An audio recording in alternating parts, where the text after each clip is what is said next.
দাজ্জাল কে? এটা ফেরেশতা নাকি জিন না মানুষ? কি? এটাও একটা প্রশ্নের বিষয়। কিভাবে? দেখুন, আল্লাহর নবী সাল্লাল্লাহু আলাইহি ওয়াসাল্লাম বলছেন, নূহ আলাইহিস সালামের সময়ও নূহ আলাইহিস সালাম তার কওমকে দাজ্জাল সম্পর্কে সতর্ক করেছেন। তার মানে পৃথিবীর সূচনা থেকে সে পৃথিবীতে ছিল এবং সে বের হবে শেষ জামানায়, এবং বের হয়ে সে তার অনুসারীদেরকে নিয়ে বিশ্বটাকে শাসন করবে। তার মানে অনেক লম্বা একটা হায়াত সে পেয়েছে। কোন জাতি এত লম্বা হায়াত পায় বলেন তো? কোন জাতি মানব জাতিকে এত লম্বা হায়াত পায়? এ একটা মিস্টেরিয়াস ক্যারেক্টার দাজ্জাল। সে কি? তারপরে দেখুন, নবী সাল্লাল্লাহু আলাইহি ওয়াসাল্লাম একটা হাদিসের মধ্যে বলেছেন যে তাকে ওই তামিম দারির ওই দ্বীপে বন্দী করে রাখা হয়েছে। আপনারা হাদিসটা জানেন? দ্বীপে বন্দী থাকা অবস্থায় তাকে সাহাবীরা দেখেছেন অনেক বিশাল আকৃতিতে, ঠিক আছে? এবং সাহাবীদেরকে সে প্রশ্ন করছিল, তামিম দারিকে প্রশ্ন করছিল যে বাইসানের খেজুর বাগানে খেজুর কি ধরে? বলে হ্যাঁ ধরে। সে বলছে অচিরেই আর ধরবে না। তারপরে বলছে তাবারিয়া হ্রদে কি পানি আছে? সাহাবীরা বলছেন আছে। বলছে অচিরেই পানি থাকবে না। তোমাদের ওই উম্মি নবীর কি খবর? তখন সাহাবীরা বলছেন যে তিনি মক্কা থেকে মদিনায় হিজরত করে এসেছেন, বদরের যুদ্ধ হয়েছে, বালতির মতো তার অবস্থা, একবার এদিকে পাল্লা ভারী হয়, একবার এদিকে পাল্লা ভারী হয়। মানে বদরে জিতেছেন, উহুদে বিপর্যস্ত হয়েছেন। তখন এই ব্যক্তি বলছে যে তোমাদের জন্যে উত্তম হবে ওই ব্যক্তির অনুসরণ করা। দাজ্জাল এই কথা বলছে, তোমাদের জন্য উত্তম হবে ওই উম্মি নবীর অনুসরণ করা। তখন সাহাবীরা জিজ্ঞাসা করছেন আপনি কে? তো সে বলছে যে আমি হচ্ছি দাজ্জাল। আমাকে অচিরেই এখান থেকে মুক্ত হওয়ার অনুমতি দেয়া হবে, তখন আমি এই পৃথিবীটাকে শাসন করব। তো এখানে সাহাবীরা দেখে আসছেন, যারা দেখে আসছেন তারা পরে ইসলাম কবুল করেছেন। তখন তারা মুসলিম ছিলেন না, খ্রিস্টান ছিলেন। কথা বুঝতে পারছেন? তাহলে এখানে আমরা তাকে একটা বিশাল দেহি দেখলাম, শিকল দিয়ে বন্দী। আবার নবী সাল্লাল্লাহু আলাইহি ওয়াসাল্লাম একদিন মদিনার মধ্যে উমর রাদিয়াল্লাহু আনহুকে নিয়ে হাঁটছেন, সহিহ মুসলিমে আছে। খবর পাওয়া গেল যে মদিনায় একটা যুবক ছেলে আছে, ইহুদি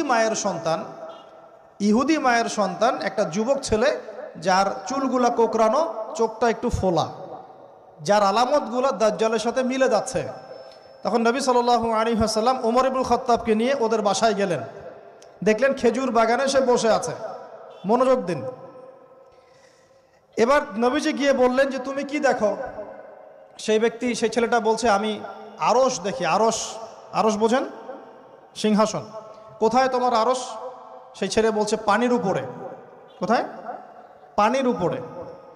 নবীজি বলছেন তুমি তো তাহলে শয়তানকে দেখো। নবীজি বলছেন তুমি কি বিশ্বাস করো যে আমি শেষ নবী? সেই ছেলে বলছে আপনি কি বিশ্বাস করেন যে আমি নবী? কি বুঝতে পারছেন কথা আমার? নবীজি বলছেন তুমি কি বিশ্বাস করো যে আমি শেষ নবী? সেই ছেলে বলছে আপনি কি বিশ্বাস করেন যে আমি নবী? উমর রাদিয়াল্লাহু আনহু তরোয়ালের খাপ খোলা সারা। তিনি বললেন যে ইয়া রাসূলুল্লাহ অনুমতি দেন, এর গর্দানটাকে নামাই দিই, বেয়াদব, আপনার সাথে বেয়াদবি করছে। তখন নবী সাল্লাল্লাহু আলাইহি ওয়াসাল্লাম বললেন দাআহু ইয়া ওমর, তাকে ছেড়ে দাও। যদি সে সত্যিকার অর্থেই দাজ্জাল হয়ে থাকে, তুমি ওমর তাকে হত্যা করতে পারবে না। কেন হত্যা করতে পারবেন না? কারণ দাজ্জালের নিহত হওয়া লেখা আছে ঈসা আলাইহিস সালামের হাতে। কার হাতে? ঈসা আলাইহিস সালাম যখন আসবেন, এই প্যালেস্টাইনের বাবে লুদ নামক জায়গায় দাজ্জালকে মারা হবে। ঠিক আছে কথা? তাহলে ওমর তুমি তাকে হত্যা করতে পারবে না। আর যদি সে দাজ্জাল না হয়ে থাকে, নিহত মানুষকে হত্যা করে কোনো লাভ নাই। এখানে চান্স নেওয়া হলো 50-50। এক হাদিসে আপনি দেখছেন নবীজি বলছেন নূহ আলাইহিস সালাম তার কওমকে দাজ্জাল সম্পর্কে সতর্ক করেছেন। এক হাদিসে নবীজি বলছেন সে বের হলে 40 দিন বিশ্ব শাসন করবে। প্রথম দিন 1 বছর, দ্বিতীয় দিন 1 মাস, তৃতীয় দিন 1 সপ্তাহ, বাকি দিন আমাদের মতো। আরেক হাদিসে নবীজি বলছেন তামিম দারি দেখে এসেছে তাকে কোথায়? দ্বীপে বন্দী অবস্থায়, সে ছাড়া পাবে অচিরেই। আবার এখানে নবী সাল্লাল্লাহু আলাইহি ওয়াসাল্লাম মদিনাতেই একটা যুবক ছেলেকে দাজ্জাল মনে করে ইনভেস্টিগেট করলেন। আপনার কাছে কি সাবজেক্টটা সহজ মনে হচ্ছে না কঠিন? খুব সহজ কি না কঠিন? চিন্তা করতে হবে কি হবে না? এতই জটিল একটা ক্যারেক্টার। শুধু তাই না, নবীজি আরও বলছেন সে যখন বের হবে, 4টা জায়গার কথা পাওয়া যাচ্ছে হাদিসে, 4টা জায়গা কোত্থেকে বের হবে। এখানে কিন্তু নবীজি মদিনাতে তাকে খুঁজলেন, ইনভেস্টিগেট করলেন। আবার আরেকটা হাদিসে নবীজি বলেছেন সে যখন বের হবে শেষ জামানায়, তখন মক্কায় ঢুকতে পারবে না, মদিনায় ঢুকতে পারবে না।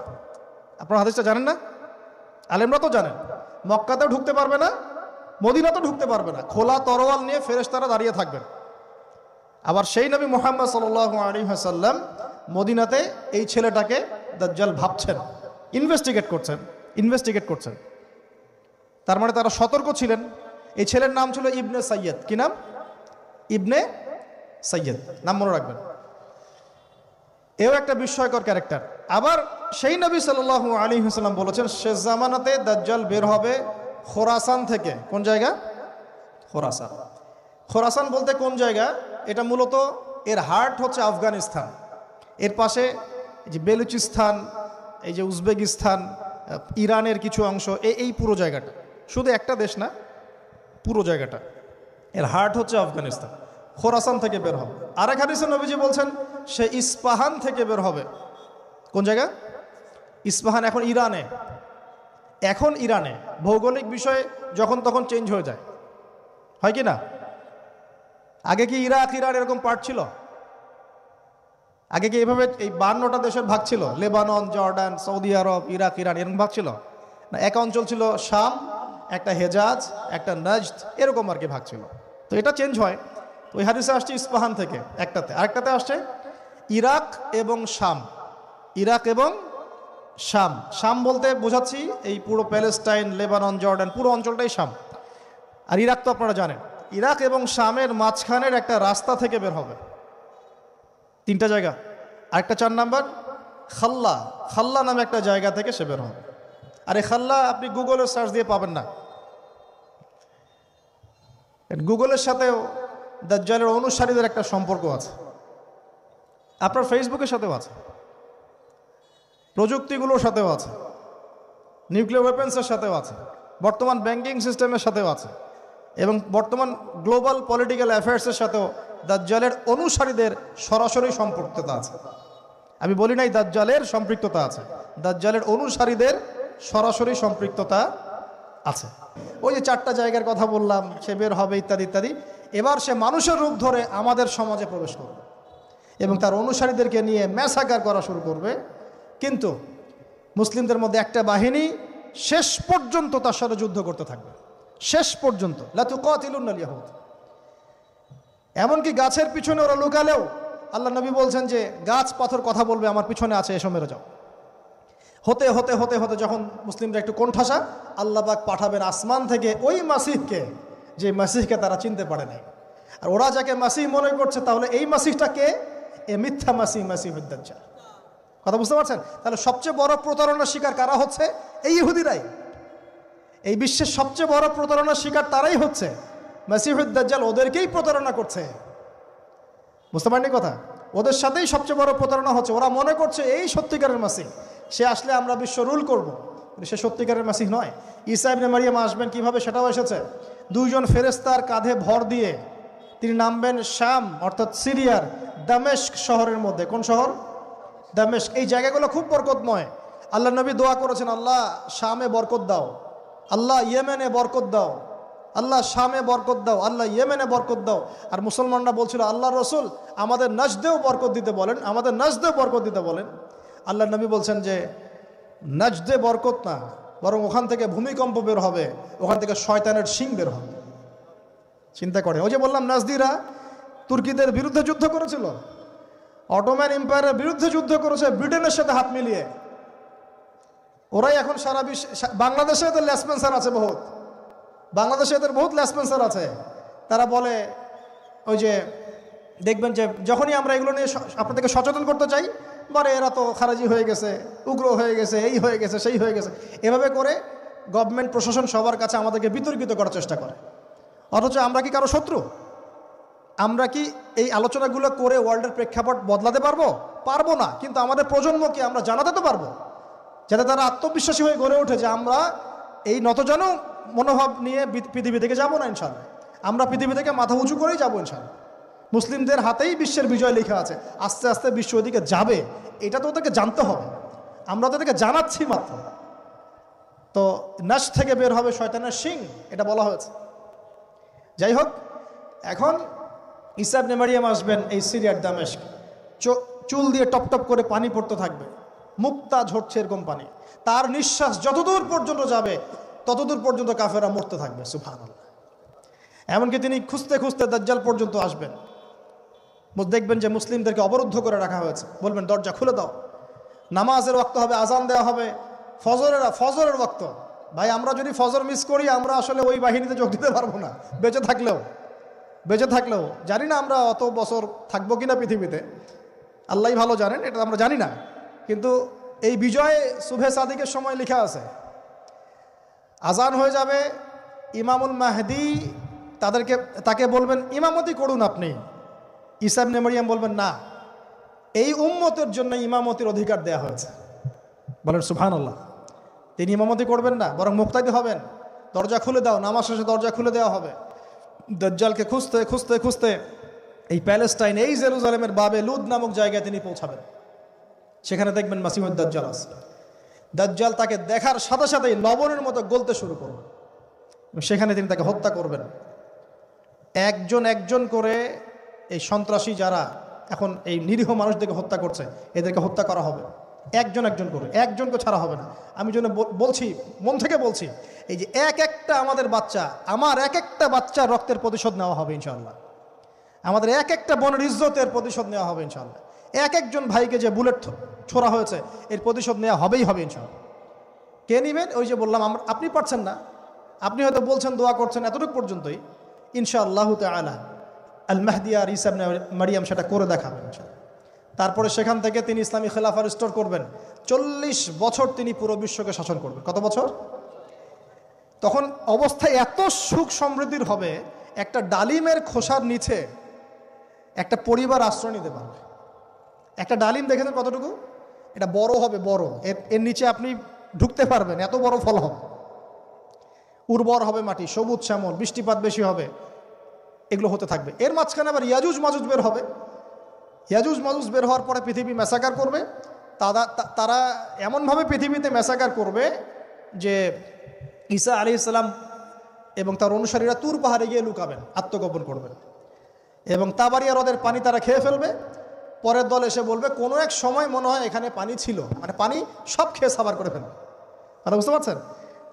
ঈসা আলাইহিস সালাম দোয়া করবেন, আল্লাহ এই আযাব থেকে আমাদেরকে তুমি বাঁচাও।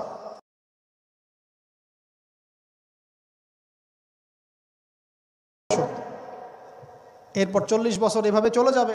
ঈসা আলাইহিস সালাম ইন্তেকাল হবে। তারপরে হাদিসে আসছে মানুষ আবারও খারাপ হওয়া শুরু করবে। এত খারাপ হবে, এত জঘন্য হবে যে আল্লাহ শব্দটা বলার মতো একটা মানুষ আর পৃথিবীতে থাকবে না। একটা মিষ্টি মৃদু একটা বাতাস আসবে, এই বাতাস মুমিনদের বগলের নিচ দিয়ে প্রবাহিত হবে, এবং যার অন্তরে এক সরিষা দানা পরিমাণ ঈমান আছে ওই বাতাসে তার জান কবজ হয়ে যাবে। বাকি থাকবে সব এই যে গরু ছাগল হাঁস মুরগির মতো মানুষ, গবাদি পশু। আল্লাহ বলার মতো মানুষ নাই, রাস্তা মরে মরে জেনা করবে। এটা আরো অনেক পরের কথা, অনেক পরের কথা। আমরা ওই যুগ দেখতেও চাই না, বাঁচতেও চাই না ওই যুগে, তাই না ভাই? আল্লাহ পাক বলছেন এরপরে, আল্লাহ রাসূল সাল্লাল্লাহু আলাইহি ওয়াসাল্লাম বলছেন এরপরে একদিন সকালে হঠাৎ করে দেখবে কেনা বেচা করতে করতে, কথা বলতে বলতে, পানি পান করতে করতে, খাবার খেতে খেতে এই যে পশ্চিম দিক থেকে সূর্য উঠে গেছে। তার মানে কি ওই দিন কিয়ামত হয়ে যাবে, এবং এটা এত ফাস্ট হবে, এত দ্রুত হবে।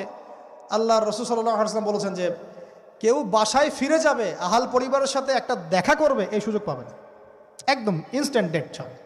একটা বজ্রনীনাদ, প্রচণ্ড মানে শব্দ, এটাতে বিকট একটা শব্দে পুরো মহাবিশ্ব তোলপাড় সৃষ্টি হয়ে যাবে, একদম শেষ।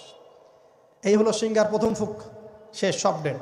এই যে আমাদের এত বাহাদুরি, এত কিছু সব শেষ, মানে পৃথিবী আস্তে আস্তে ওর শেষের দিকে যাচ্ছে। এগুলো ভাই বিশ্বাস করেন, পৃথিবীর সমস্ত সংগঠন, জালেম, কাফের, ফাসেক, মুশরিক, মুনাফিক যা আছে পৃথিবীতে একত্রিত হয়েও এই সত্যটাকে কেউ টলাতে পারবে না। আমরা সারা মুসলমানরা মিলেও যদি এই সত্যটাকে টলাতে চাই, পারবো না। মানে আস্তে আস্তে আলটিমেট গোল এটাই পৃথিবীর। এরপরে কিয়ামত, তারপরে তো আপনারা জানেন কি হচ্ছে, ফামান ইয়ামাল মিসকালা যাররাতিন খায়রান ইয়ারাহ। এক চুল পরিমাণ যদি ভালো কাজ কেউ করে থাকে তাকে সেটা দেখানো হবে। ওয়া ইয়ামাল মিসকালা যাররাতিন শাররান ইয়ারা, এক চুল পরিমাণ খারাপ কাজ আমরা কেউ করে থাকলে দেখানো হবে। তবে যারা লা ইলাহা ইল্লাল্লাহ এই তাওহীদের উপর থাকবে, যত বড় গুনাহ করুক না কেন আল্লাহ মাফ করে দেবেন ইনশাআল্লাহ, ইনশাআল্লাহ। কারণ আমাদের জন্য নবী সাল্লাল্লাহু আলাইহি ওয়াসাল্লাম সুপারিশ করবেন। তাই বলে কি আমরা গুনাহ করতে থাকবো এখন? এটা নবী সাল্লাল্লাহু আলাইহি ওয়াসাল্লামের শান, তার মর্যাদা। আল্লাহ রাসূল সাল্লাল্লাহু আলাইহি ওয়াসাল্লাম এই কথা বলে গিয়েছেন যে কবিরা গুনাহগার মুসলমানদের জন্য আমি সুপারিশ করব। তাওহীদের উপর যারা থাকবে ইনশাআল্লাহ জান্নাত, শিরকে থাকলে, কুফরিতে থাকলে জাহান্নাম ছাড়া কোনো গতি নাই। এই হলো পৃথিবীর শেষ। আমরা তো জান্নাতে যেতে চাই কি চাই না ভাই? তাহলে এখন আমরা জানি যে এই অবস্থা কেন হচ্ছে, কেন জেরুজালেম নিয়ে এত কিছু হচ্ছে, কেন ওখানে ওরা এত অত্যাচার করতেছে। ওরা কি চায়? ওরা চায় এই জায়গা শুধু না, পুরা হোলি ল্যান্ডটা দখল করতে চায়। তারা দাজ্জালের জন্য মঞ্চ প্রস্তুত করতে চায়, সোজা কথা।